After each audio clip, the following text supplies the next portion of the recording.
వాళ్ళు అనంతబాబు చేసినటువంటి దుర్మార్గం పని అసలు అంతా ఇంత కాదు. కానీ ఎంతసేపటికి బెదిరియటం, వాళ్ళని బెదిరియటం, వీళ్ళని బెదిరియటం, మళ్ళీ నేను చంపుతానని చెప్పటం. మరి ఆ రోజు మన సుబ్రహ్మణ్యం గారిని డోలేరు తీసుకొచ్చి అక్కడ పడేశారు. దానికి సమాధానం ఏమీ చెప్పలేకపోయారు.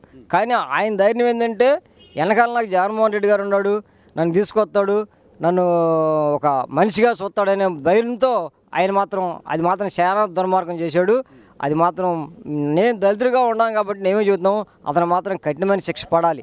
కోర్టులను బెదిరించాడు, కోర్టులు లాయర్ని పెంచాడు, జడ్జిలు మీద అందరిని బెదిరించాడు. అందరూ బెదిరించినా కానీ వాళ్ళు ఏమీ చేయలేకపోయారు.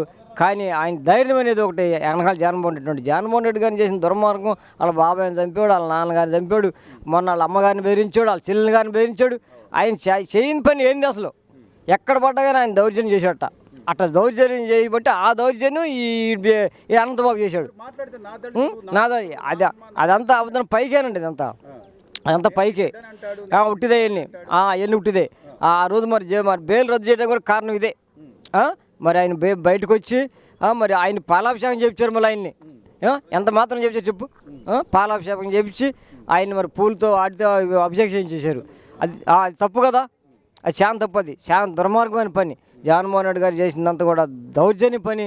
మేము ఆ న్యాయం జరగాలంటే ఈ అనంతబాబు గారికి శిక్ష పడాలి. శిక్ష అనేది మరణ శిక్ష, లేకపోతే కేసు గట్టిగా మంచి కేసు వేయాలి ఆయన మీద, మంచి దళితుల మీదకి ఎవరి మీదకి రాకుండా కూడా, ఇక ఆయన ఎటువంటి కూడా ఎవరి జోలికి వెళ్ళకుండా కూడా ఆయన మంచి శిక్ష వేసి మేము శిక్ష వేయాలని ఆయన ఇప్పుడు కూడా అదే ధైర్యం చేస్తున్నాడు. జనంలోకి వెళ్ళి నాకు ఓటేస్తారు, నేను చేస్తాను, నేను మళ్ళీ సీఎం అవుతానని అదే ధైర్యంతో ఉన్నాడు. కానీ అది మాత్రం తప్పు ఆయన ఊహించడం. కానీ జనం మొన్న కూడా కూటమి ప్రభుత్వం వచ్చింది. ఆ కూటమి ప్రభుత్వం బుద్ధి చెప్పినా కానీ ఆయనకి ఇంకా బుద్ధి రాలేదు. ఇప్పుడు కూడా ఇంకా నేరాలు ఘోరాలు ఇప్పుడు కూడా ఇంకా బెదిరిస్తాను ఉన్నాడు వాళ్ళని. నేనే సీఎం అవుతాను, నేనే చేస్తాను, నేను వచ్చినాక మీ వ్యవహారం చూస్తాను, మళ్ళీ నేను వచ్చినా మీ వ్యవహారం చూస్తాను, మిమ్మల్ని ఒక్కళ్ళు ఉంచను అనేది మాత్రం చాలా దౌర్జన్యంగా మాట్లాడుతున్నాడు. కాబట్టి కోర్టు కూడా ఇతనికి బెయిల్ రద్దు చేసింది. కాబట్టి ఇవన్నీ దృష్టిలో పెట్టుకొని మరి ఆయనకు తగిన శిక్ష వేయాలని మనం చేస్తున్నాం మేము.